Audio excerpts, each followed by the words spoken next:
थोड़े ना non trivial questions हैं जो जनरली आउट ऑफ ट्रेंड है।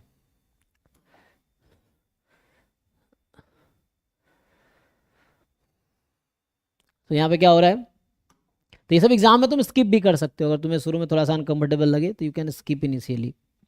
तो ये कह रहा है कि in a store a daily demand for milk is a random variable having exponential lambda distribution. तो डिमांड जो है वो एक्स है ना, ठीक है। सो मान लो ऐसा है, daily demand, so daily demand जो वो एक्स है जो कि एक्सपोनेंशियल लैम्बडा है, रैंडम है। At the beginning of the day the store purchase C litre of milk eight a fix price B पर लीटर। अच्छा, डिमांड क्या है इन लीटर्स, तो एक्स क्या है, डिमांड है इन लीटर। तो डिमांड मतलब डिमांड क्या होता है, कितना सेल हो रहा है, ये डिमांड है ना, जितना सेलिंग है उसका डेली का, जितना मार्केट में डिमांड मतलब जितना उसका सेलिंग है।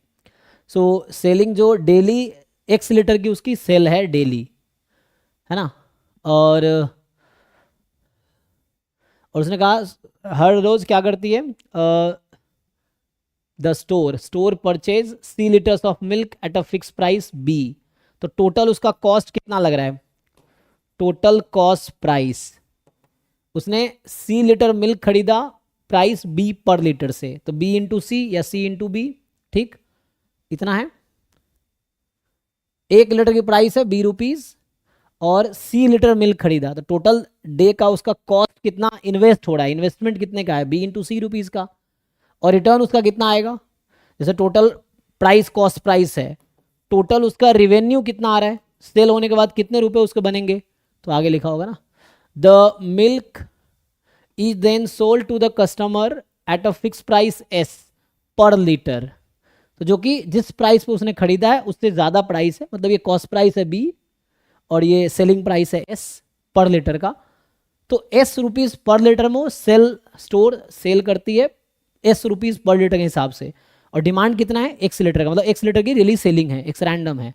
तो टोटल उसका रिवेन्यू कितना होगा, X इंटू एस, माइनस, नहीं नहीं, सेल कितना है टोटल, रेवेन्यू नॉट प्रॉफिट।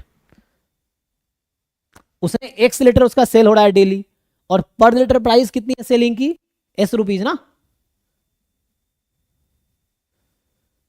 देखो जब भी क्वेश्चन सॉल्व करो ये अज्यूम मत करो कुछ भी पहले से तुम जानते हो, जो इन्फॉर्मेशन है उसको यूज करो।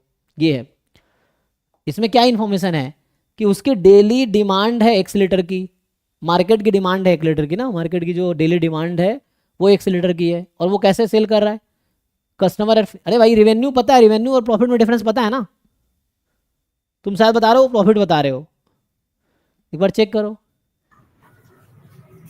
किसी को कन्फ्यूजन है इसमें, रिवेन्यू में X लीटर की सेल है, x S rupees selling price है पर लीटर की, तो टोटल रुपए की, तो मान लो उसको 10 लीटर सेल हुआ और 50 रुपए पर लीटर बेच रही है फॉर एग्जाम्पल, तो 500 रुपीज आएंगे रिवेन्यू, और टोटल कॉस्ट प्राइस उसका लग रहा है B इंटू सी, यही है, चेक करो एक बारी। C लीटर उसने परचेज किए, अच्छा 1 मिनट, ओके, C लीटर परचेज किए, then sold to the customer at a fix price S। ओ, तो यहां थोड़ा सा ये डिपेंड करेगा कि अगर डिमांड ज़्यादा हो गया तो यहां थोड़ा सा वेरिएशन होगा। मान लो X लीटर की डिमांड है फॉर एग्जाम्पल, और उसने कम खरीदे हैं, तो क्या होगा, तो दो तरह की चीज़ें हैं ना, इस तरह के केस समझो यहाँ पे क्या होगा, कि फॉर एग्जाम्पल किसी ने परचेज किया 10 लीटर मिल्क और मार्केट में डिमांड 20 लीटर का है, तो 20 लीटर नहीं बेच सकता वो, तो क्या होगा, तो यहाँ दो तरह की सिचुएशन है ना, यहाँ पे दो तरह की सिचुएशन है एक्चुअली टोटल रेवेन्यू में। एक है एक्स अगर सी से कम हो तो क्या होगा, और एक्स अगर सी से ज़्यादा हो तो क्या होगा, ठीक है, ज़रा समझो इसमें, मतलब बोल रहा हूँ जो डिमांड है ना वो जो सप्लाई है उससे ज़्यादा कम पे डिपेंड करेगा। मैं फिर से समझो एग्जांपल, मान लो उसने 10 लीटर मिल्क खरीदे और मार्केट को 12 लीटर की डिमांड है, तो वो जितना है उतना ही सेल करेगा, तो कितना सेल कर सकता है, 10 लीटर ही सेल उसके पास है। अच्छा दूसरी चीज़, अगर उसके पास 10 लीटर मिल्क है, अब मार्केट में 5 लीटर की ही डिमांड है, तो क्या होगा? तो सेलिंग तो 5 लीटर की ही होगी, ऐसा है। देखो, तो अब बताओ, ठीक है, तो अब सोचते हैं टोटल रेवेन्यू कितनी होगी। अगर सी लीटर उसने खरीदे हैं, एक्स लीटर की डिमांड है, और एक्स लीटर उसने सेलिंग है, तो उसका एक्स लीटर वो सेल करेगी at S rupees, it's fine. अब अगर डिमांड सी लीटर से ज़्यादा है, उसने खरीदा है सी लीटर ही, मतलब जो दुकान है या स्टोर है, store has only C litre of milk, ठीक है। अब डिमांड उससे ज़्यादा है, तो ज़्यादा तो बेच नहीं पाएगा, उसके पास सी लीटर ही है, तो उसका जो रिवेन्यू आएगा सी इंटू एस आएगा। S is the selling price sold to the customer at fix price S per litre. अब चेक करो, अभी ठीक है, क्योंकि ऐसा नहीं ना, मतलब डिमांड जो है वो रैंडम है, लेकिन अगर डिमांड सप्लाई, उसके पास सप्लाई सी लीटर की है, तो जो सप्लाई है, जो स्टोर के पास जितना मिल्क है उतना ही वो सेल कर सकता है। ज़्यादा सप्लाई है तो वो ज़्यादा नहीं बेच पाएगा, जितना है उतना ही बेच पाएगा ना। तो सी लीटर, अगर डिमांड सी से ज़्यादा है तो सी लीटर ही सेल किया जा सकता है, और अगर डिमांड सी से कम है तो सी लीटर नहीं बेच पाएगा, तो एक्स सी से कम है तो एक्स लीटर ही बिकेगा। तो ये सिंपल है। अब आते हैं आगे, at the end of the day unsold milk is discarded. अब ये कहना चाह रहा है कि मान लो जैसे डिमांड कम है सी लीटर से, तो बाकी मिल्क का कोई फायदा नहीं, वो मतलब बेकार हो गया। तो कह रहे थे the value of C that maximises the expected net profit of the store. क्या पूछना चाह रहा है आपसे कि बताओ सी की ऐसी क्या वैल्यू होनी चाहिए, मतलब वही कितना मिल्क वो खरीदे, supply, C is the supply ना, कि कितने लीटर मिल्क वो डेली खरीद रही है, तो सी की वैल्यू कितने लीटर मिल्क वो डेली खरीदे ताकि उसका प्रॉफिट मैक्सिमाइज हो, ये क्वेश्चन है। तो प्रॉफिट को हमें मैक्सिमाइज करना है। किसी को क्वेश्चन है, पूछो भाई। तो प्रॉफिट आप लोग बचपन में पढ़े होंगे, प्रॉफिट क्या होता है? Total revenue minus total cost price, मतलब जो इन्वेस्ट किया और जो रेवेन्यू आया, रेवेन्यू माइनस इन्वेस्टमेंट, तो इन्वेस्टमेंट तो कॉस्ट प्राइस है। सर, तो जी, यहाँ रेवेन्यू सेलिंग प्राइस का ही बात कर रहे हैं। हाँ जी जी जी, रेवेन्यू मतलब selling price, not profit. Revenue मतलब selling price, actually total selling price. तो जो मैं लिख रहा हूँ वो सेलिंग प्राइस है, नॉट रेवेन्यू, मतलब प्रॉफिट नहीं है ना। प्रॉफिट तो कॉस्ट निकालने के बाद जो बचता है वो है, कि हमने मान लो 50 रुपये इन्वेस्ट किए, 60 रुपये हमारा इनकम हुआ, तो 10 रुपये की प्रॉफिट है। तो अभी जो मैं लिख रहा हूँ कि total cost invest B into C price हुआ, टोटल सेलिंग से उसके पास जो पैसे आएंगे वो ये है। तो प्रॉफिट का फॉर्मूला क्या है? तो प्रॉफिट जो होगा वो selling price minus cost selling price. Price minus cost. हाँ, तो selling price minus cost price. तो यहाँ से दो केस बनेंगे, तो X S minus B C, C S minus B C, ठीक है। कब? अब ये दो कंडीशन है, ये सिचुएशन है,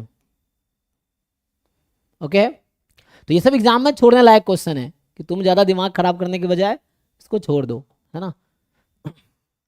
क्योंकि ये तुम्हारी सिचुएशन यहाँ खराब नहीं होगी, हर बच्चे की यही हालत होगी, तो ये है। तो उन क्वेश्चन में फोकस करो जो तुम कर सकते हो, है ना। ये है, जो नहीं हो रहा उसको इनिशियली स्किप करो, क्योंकि ये कोई नहीं करेगा ना, इसलिए जैसे यही तो डिफरेंस है, वही तो बता रहा हूँ तुम्हें कि 2022 में 69 में फर्स्ट रैंक था, 2023 में 59 में फर्स्ट रैंक था, 2024 में 94 में फर्स्ट रैंक है। तो पेपर डिसाइड करता है कि स्कोर कहाँ जाएगा, कट ऑफ कहाँ जाएगा ना। ये आप डिसाइड नहीं करोगे, है ना, वो चीज़ें, क्योंकि वो पेपर का लेवल है, तो वो डिसाइड करेगा। अब मैं बता रहा हूँ, हर साल चाहे पेपर मुश्किल हो, खराब हो, जिसको टॉप करना टॉप वही करेगा। ये सब जो बच्चे बता रहे होते सर पेपर डिफिकल्ट आ गया इसलिए खराब हो गया, सब बहाना है। मैं बता रहा हूँ, अगर तुम्हारी तैयारी बहुत अच्छी है तो पेपर आसान हो खराब हो तुम्हारे रैंक वही आएंगे। मतलब आसान होगा तब भी उतना ही रैंक आएगा, और पेपर डिफिकल्ट है तब भी रैंक तुम्हारा वही आएगा। रैंक पे कोई इफेक्ट नहीं पड़ना है, क्योंकि वही 3,000 बच्चे एग्जाम दे रहे, उन्हीं 3,000 में रैंकिंग होनी है। तो वैसा नहीं कि आसान आ गया तो बाहर के बच्चे एग्जाम दे दिए, अब मुश्किल आ गया तो ऐसा एग्जाम बच्चे दिए ही नहीं, ऐसा तो है नहीं।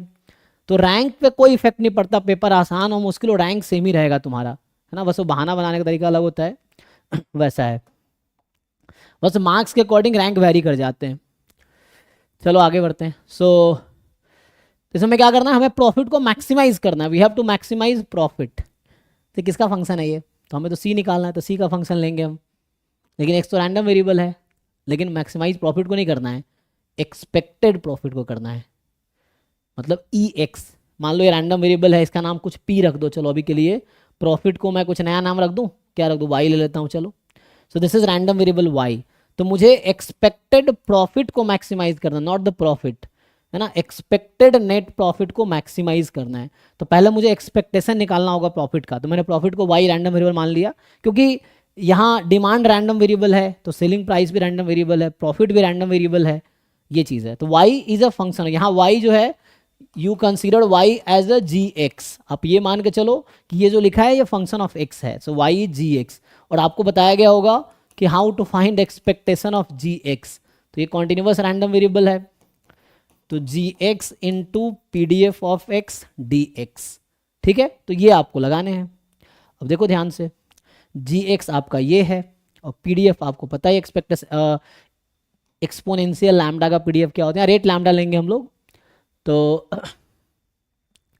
फिर से फर्स्ट पेज पे दिया होगा पीडीएफ इसका, आप देखेंगे 2000 इस पेपर का पहला पेज अगर आप देखेंगे तो वहाँ पे पीडीएफ दे रखा होगा। जैसे जहाँ भी नोटेशन यूज होगा ना तो वहाँ पीडीएफ दिया होगा, जैसे मैं तुम्हें दिखाता हूँ, देखो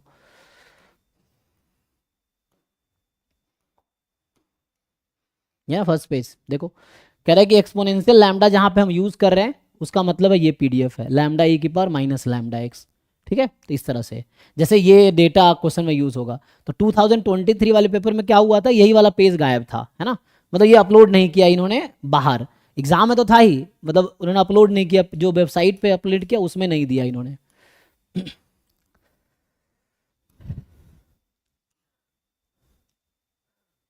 तो यहाँ पे ना 21 पे है शायद ना, चलिए तो करते हैं, एक्सपेक्टेशन निकालो। तो यहाँ दो तरह की सिचुएशन है, एक्स तो हमारा एक्सपोनेंशियल है तो जीरो से स्टार्ट होगा, तो अगर जीरो से सी में है तो जी एक्स की वैल्यू है X S minus B C into P D F lambda E की power minus lambda X D X, ये पुट किया। जी एक्स क्या लोगे, जब एक्स जीरो से सी में है तो ये कंसिडर करना है जी एक्स को आपको। अब एक्स अगर सी से आगे है, सी से इन्फिनिटी है, तो जब x की वैल्यू c से इन्फिनिटी है, मैं ये निकाल रहा हूँ एक्सपेक्टेशन, यहाँ है माइनस इन्फिनिटी से, या चूंकि x एक्सपोनेंशियल है तो जीरो से इन्फिनिटी कर लो, तो c से इन्फिनिटी है तो आपको gx की जगह ये यूज़ करना है, वो कांस्टेंट है एक्चुअली, तो ये आ जाएगा C S minus B C into P D F of X, जो कि है लैम्डा ई की power minus lambda X D X, ठीक है। लो इसका एक्सपेक्टेशन निकालो, अब इंटीग्रेशन करना आता है, करो, ये आसान है अब तो। ये जो इंटीग्रेशन करके जो भी ई वाई आएगा, अभी के लिए मान लो ये फंक्शन किस में आएगा, क्योंकि ई वाई को तो ई जी एक्स ही है ना, तो ये आंसर आना है सी के टर्म में। तो ये जो ई वाई की जो वैल्यू आएगी, अभी तुम अज्यूम कर लेना कि ई वाई की जो वैल्यू आएगी वो जी एक्स किस में आएगा, जी सी में आएगा ना, क्योंकि हमें तो सी की वैल्यू चाहिए, तो सी के टर्म में कंसिडर करना है। तो इसको इंटीग्रेट करो, इन दोनों को निकालो, क्या आएगा, दिस इज जी सी। अब तुम्हें क्या चाहिए, the value of C that maximises net profit, इसका मतलब है मुझे क्रिटिकल पॉइंट निकालना है, पॉइंट ऑफ मैक्सिमा निकालना है एक्चुअली। तो कैसे निकालेंगे पॉइंट ऑफ मैक्सिमा, तो पहले ये निकाल लो, ये जी ऑफ सी आएगा, जो भी आएगा मैं कह रहा हूँ ये जी ऑफ सी है। अब जी डैश सी को जीरो पुट करो, सी की वैल्यू आ जाएगी, और सिंगल वैल्यू आएगी तो वही आंसर होगा, क्योंकि एक क्रिटिकल पॉइंट अगर आता है इसका मतलब वही पॉइंट ऑफ मैक्सिमा ही होगा। अदरवाइज तुम्हें पता ही है कैसे चेक करना है, तो या तो फर्स्ट डेरिवेटिव टेस्ट लगा लो या सेकेंड डेरिवेटिव टेस्ट लगा लो, उसमें यह है कि डबल डेरिवेटिव को दिखा दो नेगेटिव है तो पॉइंट ऑफ मैक्सिमा हो जाएगा, है ना। तो कर पाओगे, करके देखो,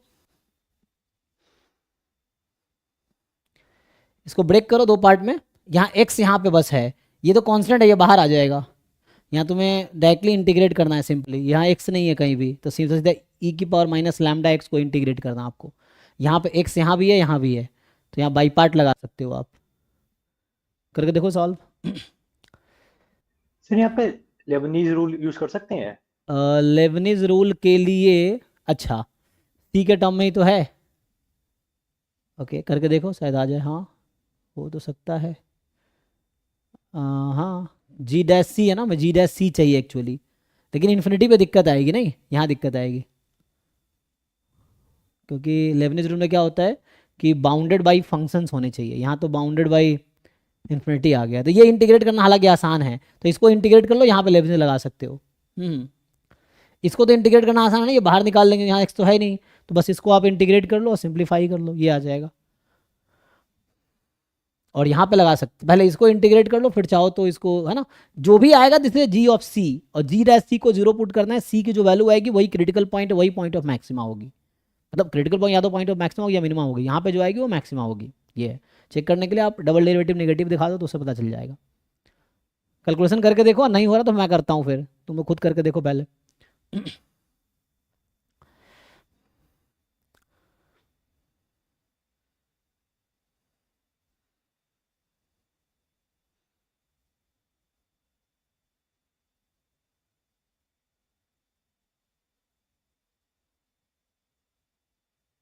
ठीक है, करके देखो, तो फिर देखो 2024-23 का पेपर फिर से ट्राई करो, वो लोग जो नहीं किए, डाउट है तुम फिर भी पूछ सकते हो, मुझे कोई दिक्कत नहीं है बताने में।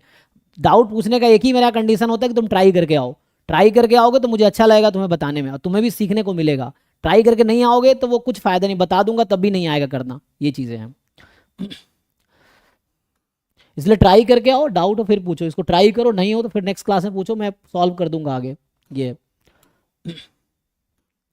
21 के बाद क्या है, 23 है ना, तो 23 देखते हैं। तो ये सिंपल है, बाई वेरिएट क्या है ना, तो क्लास में हमने कराए होंगे, जो लोग रेगुलर बैच के किए ही होंगे।